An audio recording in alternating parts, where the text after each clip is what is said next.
There's a pill sitting in millions of medicine cabinets right now that your doctor probably prescribed without a second thought. You might have taken it this morning. You might reach for it every single day. And according to emerging research that's shaking the cardiology community, it could be quietly weakening your heart with every dose. I'm Dr. Rebecca Monroe, and throughout my career in cardiology, I've seen something deeply troubling. Patients walk into my office with hearts that should be strong and healthy for their age, but instead, they're struggling. Their hearts are enlarged. Their rhythms are irregular. Their blood pressure medications have mysteriously stopped working. And when I dig into their medication history, I find the same pattern repeating over and over again. These aren't people who ignored their health. These are responsible adults who followed every instruction their doctors gave them. They took their medications faithfully. They showed up for appointments. They did everything right. Yet their hearts were deteriorating anyway, not because of disease, but because of the very medications they trusted to keep them healthy. Here's what makes this situation so dangerous. The medications I'm about to reveal aren't rare or exotic. They're not experimental treatments or risky procedures. These are drugs that pharmacists hand out thousands of times every single day. Drugs that television commercials tell you are perfectly safe. Drugs that well-meaning physicians prescribe routinely, often without explaining the cardiovascular risks that become significant after age 60. The pharmaceutical industry has spent billions convincing us these medications are harmless, but the medical literature tells a completely different story. Research published in journals like the American Heart Association's Circulation, the Journal of the American Medical Association, and the European Heart Journal has been sounding alarm bells for years. Yet somehow, this information never reaches the people who need it most, you. Let me tell you about Barbara, a 67-year-old woman who came to see me last year. She'd been experiencing fatigue for months, struggling to climb the stairs in her own home, feeling breathless after simple activities she used to do without thinking. Her previous doctor ran some basic tests, found nothing alarming, and sent her home with reassurance that this was just normal aging. But Barbara knew something wasn't right. When I examined her and reviewed her complete medication list, including the over-the-counter drugs she took regularly, I immediately spotted the problem. 3 of her medications, all considered safe and routine, were creating a perfect storm in her cardiovascular system. One was forcing her body to retain excess fluid. Another was constricting her blood vessels. The third was depleting a critical mineral her heart needed to maintain a steady rhythm. Within 8 weeks of adjusting her medication regimen and implementing targeted alternatives, Barbara was back in her garden, playing with her grandchildren, living the active life she thought she'd lost forever. Her heart hadn't been failing because of age. It had been struggling under the burden of medications no one had properly evaluated for their combined cardiovascular impact.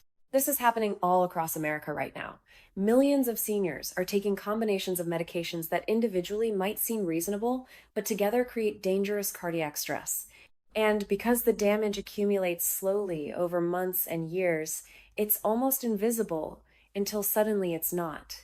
Here's what I need you to understand. Your heart doesn't work the same way at 65 as it did at 45. The medications that were perfectly safe in your younger years can become genuinely dangerous as your cardiovascular system ages. Your heart muscle naturally becomes stiffer. Your blood vessels lose flexibility. Your kidneys process medications differently. All of this means that drugs your body once tolerated easily can now create serious problems. What makes the situation even more frustrating is how preventable it is. In many cases, safer alternatives exist. Sometimes simple lifestyle modifications can eliminate the need for these risky medications entirely. Other times, a different drug from the same class carries far less cardiac risk. But you can't make these changes if you don't know the dangers exist in the first place. Before I reveal which specific medications pose the greatest threat to your heart, I want to ask something important of you. If what you've heard so far resonates, if you believe this information could help someone you love, I need you to do 2 things right now. First, subscribe to this channel. I'm committed to bringing you clear, research-backed health information that empowers you to make better decisions about your cardiovascular health. Second, share this video with anyone over 60 who takes daily medications. Your parents, your spouse, your friends, your neighbors. A simple share could genuinely save someone's life by starting a conversation with their doctor they never knew they needed to have. Now, let's talk about the 5 categories of medications that concern me most. If you've ever dealt with heartburn, acid reflux, or GERD, there's a very good chance your doctor prescribed you a proton pump inhibitor.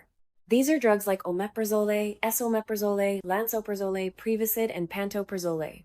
They're among the most commonly prescribed medications in America, with over 15 million people taking them daily. These medications work by dramatically reducing the amount of acid your stomach produces, and yes, they're remarkably effective at controlling acid reflux symptoms. The problem is what happens when you take them long term, especially after age 60. Recent studies have revealed something alarming. Long-term PPI use significantly interferes with your body's ability to absorb magnesium, a mineral that's absolutely critical for proper heart function. Your heart relies on magnesium to maintain a steady electrical rhythm. When magnesium levels drop too low, your heart becomes vulnerable to dangerous arrhythmias, including atrial fibrillation and ventricular tachycardia. A 2019 study published in the Journal of the American Heart Association followed over 30,000 patients for more than a decade. The researchers found that people taking PPIs daily had a 16-21% increased risk of heart attack compared to those not taking these medications. Even more concerning, the risk increased with duration of use. The longer you take PPIs, the greater your cardiovascular danger becomes. But here's what makes this particularly frustrating. Most people taking PPIs don't actually need them long term. These medications were originally designed for short-term use, typically 4 to 8 weeks maximum. Yet I see patients who've been taking them continuously for 5, 10, even 15 years, often because no one ever suggested stopping them. Now let's talk about pain relievers. Ibuprofen Advil, Advil Motrin, Naproxen Ave, and prescription NSAIDs like meloxicam and diclofenac are taken by millions of people daily for arthritis, chronic pain, and inflammation. Many people consider these medications harmless because they're available over the counter. Here's the reality your pharmacist probably never explained. NSAIDs significantly increase your risk of heart attack, stroke, and heart failure, especially when taken regularly over extended periods. These drugs work by blocking enzymes called COX-1 and COX-2, which unfortunately also play important roles in protecting your cardiovascular system. NSAIDs cause your body to retain sodium and water, which raises blood pressure and forces your heart to work harder. They also interfere with the effectiveness of blood pressure medications, which means your carefully controlled hypertension can suddenly become uncontrolled without you or your doctor realizing why. A comprehensive 2017 analysis published in the European Heart Journal examined data from nearly 10 million patients across 4 countries. The results were sobering. Even short-term NSAID use, just 1 to 7 days, was associated with increased heart attack risk. And for people with existing heart disease, regular NSAID use raised their risk of heart failure hospitalization by 1983%, depending on the specific drug. The most dangerous part? This increased risk begins within the first week of use. You don't need to take NSAIDs for years to damage your heart. The cardiovascular stress starts immediately. This category catches people completely off guard because we're talking about common cold and allergy medications. First-generation antihistamines like diphenhydramine and chlorpheniramine, along with decongestants like pseudoephedrine, Sudafed, can create serious cardiovascular problems in people over 60. These medications have what doctors call anticholinergic effects, which means they block a neurotransmitter called acetylcholine throughout your body. This can cause your heart rate to increase, sometimes dramatically. For people with existing heart conditions or undiagnosed coronary artery disease, this sudden cardiac acceleration can trigger arrhythmias or even heart attack. Decongestants are particularly problematic because they work by constricting blood vessels to reduce nasal congestion. But they don't just constrict vessels in your nose, they constrict blood vessels throughout your entire body, including the coronary arteries that supply blood to your heart muscle. This raises blood pressure and reduces oxygen delivery to your heart simultaneously. I've seen patients end up in the emergency room with dangerous blood pressure spikes or heart palpitations, only to discover the culprit was an over-the-counter cold medication they'd been taking for a week. If you're managing type 2 diabetes, you might be taking medications from a class called sulfonylureas. These include drugs like glyburide, dieta, glinase, glipizide, glucotrol, and glympyride. While newer diabetes medications have emerged with better safety profiles, many doctors still prescribe these older drugs because they're inexpensive and effective at lowering blood sugar. The cardiovascular concern with sulfonylureas is their tendency to cause what's called hypoglycemic events, where your blood sugar drops dangerously low. When this happens, your body releases stress hormones like adrenaline to bring your blood sugar back up. This hormonal surge puts enormous strain on your cardiovascular system, increasing heart rate and blood pressure suddenly. But there's an even more insidious problem. Research published in JAMA Internal Medicine found that long-term sulfonylurea use was associated with increased cardiovascular mortality compared to other diabetes medications. The mechanism appears to involve these drugs' effects on potassium channels in heart muscle cells, which can interfere with the heart's natural protective mechanisms during periods of reduced oxygen supply. What makes this particularly concerning is that safer alternatives exist. Medications like metformin, SGLT2 inhibitors, and GLP-1 receptor agonists have demonstrated cardiovascular benefits rather than risks. Yet millions of seniors continue taking sulfonylureas simply because that's what was prescribed years ago and never reassessed. The final category involves older antidepressants called tricyclics or TCAs. These include medications like amitriptyline, Elev, nortriptyline, and doxepin. While newer antidepressants like SSRIs have largely replaced TCAs for depression treatment, these older drugs are still frequently prescribed for chronic pain, migraines, and insomnia, especially in people over 60. Tricyclic antidepressants pose multiple cardiovascular risks. First, they have strong anticholinergic effects, similar to the antihistamines we discussed earlier, which can cause dangerous increases in heart rate. Second, they can prolong something called the QT interval on an electrocardiogram, which is a marker of increased risk for life-threatening heart rhythm disturbances. Third, and perhaps most dangerously, TCAs can cause a condition called orthostatic hypotension, where your blood pressure drops dramatically when you stand up. This doesn't just make you dizzy, it reduces blood flow to your heart and brain. For seniors, this substantially increases fall risk, and falls can have devastating consequences. But beyond the fall risk, these repeated episodes of low blood pressure stress the cardiovascular system and can trigger heart attacks in vulnerable individuals. A study in the American Journal of Geriatric Psychiatry found that seniors taking TCAs had more than double the risk of sudden cardiac death compared to those taking newer antidepressants. The researchers concluded that TCAs should be avoided in older adults whenever possible, yet I still see them prescribed routinely. Now, I want to hear from you. Have you been taking any of these 5 medication categories regularly? Have you experienced unexplained fatigue, shortness of breath, dizziness, or irregular heartbeat while on PPIs, NSAIDs, antihistamines, sulfonylureas, or tricyclic antidepressants? Please write your experience in the comments below. Your story could help someone else recognize warning signs they've been ignoring. And if your doctor never mentioned these cardiovascular risks when prescribing these medications, I especially want to know that. Let's start a conversation that could literally save lives. Now that you understand which medications pose the greatest risk to your heart, you're probably asking yourself the most important question: what do I do about it? And that's exactly what we need to discuss right now, because knowledge without action changes nothing. First, and I cannot stress this enough, do not stop taking any prescribed medication without consulting your doctor. Abruptly stopping certain medications can be dangerous, sometimes even more dangerous than continuing them. What I'm giving you here is information to have an informed conversation with your physician, not instructions to make changes on your own. The first action you need to take is scheduling what's called a comprehensive medication review with your doctor. This isn't a regular appointment. This is specifically dedicated to reviewing every single medication you're taking, including over-the-counter drugs and supplements. When you call to make this appointment, be explicit about what you want. Tell the scheduler, I need a 30-minute appointment specifically to review all my medications and discuss cardiovascular risks. Many doctors' offices try to squeeze everything into 15-minute slots, but this conversation deserves proper time and attention. Bring a complete list of everything you take. Write down the medication name, the dosage, how often you take it, and how long you've been taking it. Include those over-the-counter pain relievers you take occasionally, the antacid you keep in your purse, the allergy medication you take every spring. Everything matters.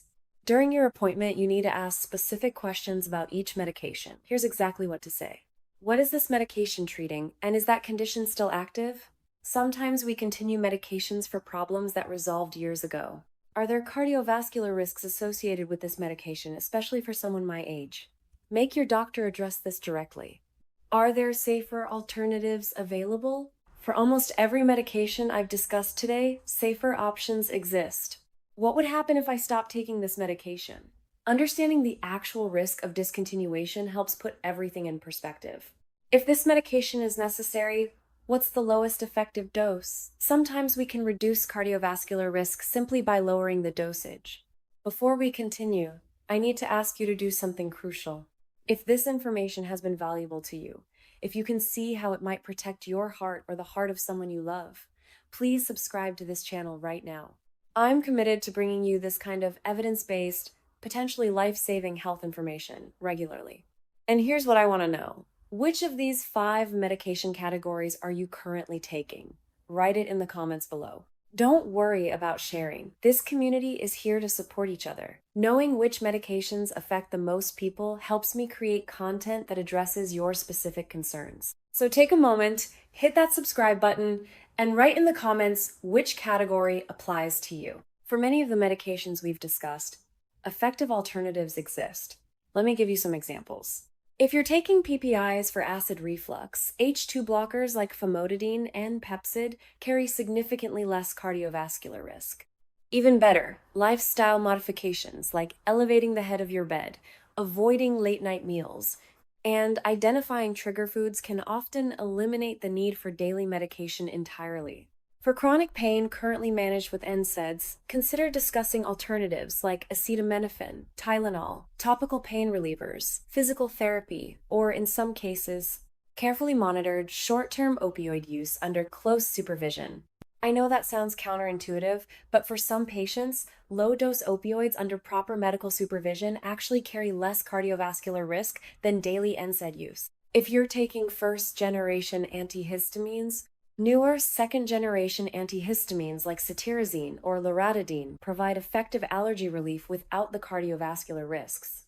For diabetes management, if you're on sulfonylureas, ask your doctor about metformin, SGLT2 inhibitors, or GLP-1 receptor agonists. These newer medications not only avoid the cardiovascular risks of sulfonylureas, but actually provide cardiovascular protection.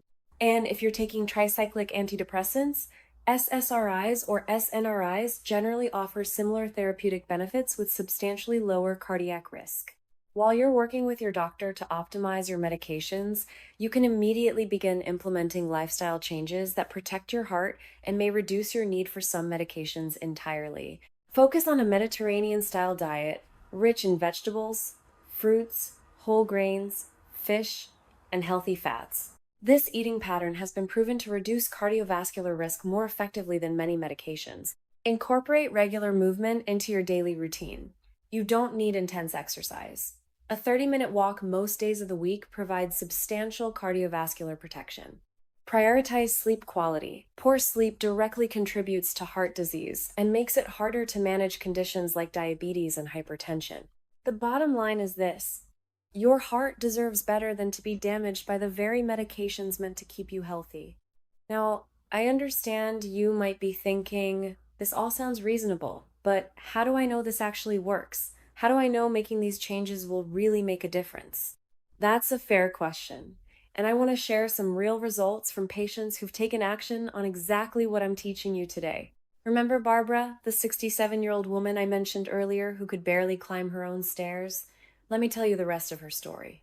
After our medication review, we discovered she was taking a PPI for acid reflux she'd had 8 years ago, an NSAID daily for arthritis, pain, and a decongestant she'd been using for seasonal allergies that had become year-round. We made 3 strategic changes. First, we gradually weaned her off the PPI and switched her to an H2 blocker she only needed occasionally. Second, we replaced her daily NSAID with a combination of topical pain relief and targeted physical therapy. Third, we switched her antihistamine to a second-generation option without cardiovascular effect. Within 6 weeks, Barbara's energy levels improved dramatically. Her heart rate, which had been consistently elevated in the 90 seconds, dropped to a healthy 72 beats per minute. Her blood pressure, which had been creeping upward despite medication, stabilized. 3 months later, she completed a 5K walk with her daughter, something she thought she'd never do again. Then there's Robert, a 71-year-old retired teacher who came to me with concerning heart palpitation. His previous cardiologist had run every test imaginable: EKG, echocardiogram, stress test, even a cardiac catheterization. Everything came back normal, yet Robert felt his heart racing irregularly several times per day. He was terrified he was heading toward a heart attack. When I reviewed his medication list, I found he'd been taking amitriptyline, a tricyclic antidepressant, for chronic back pain for over 6 years. His primary care doctor had prescribed it long ago and simply kept refilling it. We worked together with his pain management specialist to transition him to a different pain management strategy that included an SSRI with pain-relieving properties, targeted exercises, and occasional acetaminophen. Within 4 weeks, Robert's palpitations disappeared completely. He told me at his follow-up appointment with tears in his eyes, "I feel like I got my life back. I was planning my funeral, and now I'm planning a trip to visit my grandchildren in Colorado." These aren't isolated cases. A 2021 study published in the British Medical Journal examined what happened when patients over 65 underwent systematic medication reviews focused on deprescribing unnecessary or high-risk drugs. The results were remarkable. Patients who successfully reduced their medication burden showed significant improvements in quality of life, reduced fall risk, and most importantly for our discussion today, measurable improvements in cardiovascular function. The study found that patients who discontinued long-term PPIs showed improved magnesium levels and reduced arrhythmia occurrence. Those who stopped unnecessary NSAIDs experienced better blood pressure control and reduced fluid retention. The evidence isn't just anecdotal, it's documented in peer-reviewed medical literature. Now, I want to address something important. I'm not some alternative medicine practitioner telling you to abandon conventional medicine. I'm a cardiologist who works within the medical system every single day. I prescribe medications when they're appropriate and necessary. What I'm advocating for isn't the rejection of pharmaceuticals, it's the intelligent, evidence-based optimization of your medication regimen to maximize benefit while minimizing harm. My approach is grounded in current medical research and supported by leading cardiology organizations. The American Heart Association, the American College of Cardiology, and the American Geriatric Society have all published guidelines emphasizing the importance of regular medication reviews for older adults, specifically highlighting the cardiovascular risks of the medication categories we've discussed today. The difference between patients who continue suffering preventable cardiovascular complications and those who thrive often comes down to one thing: having the right information at the right time and taking action on it. You now have information that most people never receive, even from their own doctors. The question is, what will you do with it? Every day you wait is another day these medications potentially damage your heart. Every conversation you postpone with your doctor is a missed opportunity to protect your cardiovascular health. The patients I've shared with you today didn't wait. They took action, and their lives genuinely changed as a result. You can have the same results. You can feel that energy return. You can experience what it's like when your heart functions the way it should, unburdened by medications that were doing more harm than good. So here's where we are. You've learned about 5 categories of medications that millions of seniors take every single day, often without understanding the cardiovascular risks they carry. You've heard real stories from real patients whose lives changed when they addressed these medication problems. And you've been given a clear action plan for having the right conversation with your doctor. Now comes the most critical moment, the decision you make right now about what happens next. You have 2 choices in front of you. The first choice is to close this video, go back to your daily routine, and continue taking the same medications the same way you've been taking them. Maybe you'll think about scheduling that medication review appointment, but life gets busy. Days turn into weeks, weeks turn into months, and nothing changes. Your heart continues bearing the burden of medications that may be causing silent damage with every dose. Or you can make the second choice. You can decide right now, in this moment, that your heart health matters enough to take immediate action. You can commit to making that phone call tomorrow morning to schedule a comprehensive medication review. You can print out the notes you've taken during this video and bring them to your doctor's appointment. You can become an active, informed participant in your own cardiovascular care instead of a passive recipient of whatever gets prescribed. Here's what I need you to understand. The cardiovascular damage these medications cause is cumulative. Every week that passes without addressing this issue is another week of potential harm to your heart muscle, your blood vessels, your cardiac rhythm. Time is not on your side here. The patients who get the best results are the ones who act immediately, not the ones who wait until symptoms become impossible to ignore. Think about Barbara, struggling to climb stairs in her own home, thinking that was just her new normal. Think about Robert, convinced he was dying, when the solution was a simple medication adjustment. How many months or years of unnecessary suffering could have been prevented if they'd had this information sooner? You have this information now. The question is whether you'll use it. Before you go, I want you to do 3 specific things. First, if you haven't already subscribed to this channel, do it right now. I regularly publish content like this that challenges conventional medical wisdom and gives you information your doctor might not have time to explain. This video alone could add years of healthy life to your future, but imagine having access to this caliber of information on a regular basis. Second, share this video with every person you know over the age of 60 who takes daily medications. Your parents, your spouse, your siblings, your friends, your neighbors. One share from you could literally save someone's life by alerting them to risks they had no idea existed. Don't assume someone else will share it. You do it, right now. Third, and this is the most important action of all, write in the comments below your commitment to taking action. Don't just think it, write it. Tell me, I'm scheduling my medication review this week, or I'm bringing this information to my doctor on Friday. When you publicly commit to action, you're exponentially more likely to follow through. And when others see your commitment, it encourages them to take action too. Your heart has been working for you every single moment of your life, beating approximately 100,000 times every single day, pumping blood through 60,000 miles of blood vessels. It deserves your protection. It deserves your advocacy. It deserves better than to be damaged by medications you were told were safe. The difference between people who live vibrant, energetic lives well into their 80 seconds and 90 seconds, and those who spend their later years struggling with cardiovascular problems often comes down to small decisions made at critical moments. This is one of those moments for you. You now know what most people never learn. You understand risks that most doctors never adequately explain. You have a clear path forward. The only question remaining is whether you'll take it. Make the call, schedule the appointment, have the conversation. Your heart is waiting for you to act. Thank you for watching. I'm Dr. Rebecca Monroe, and I'll see you in the next video. Now go protect your heart.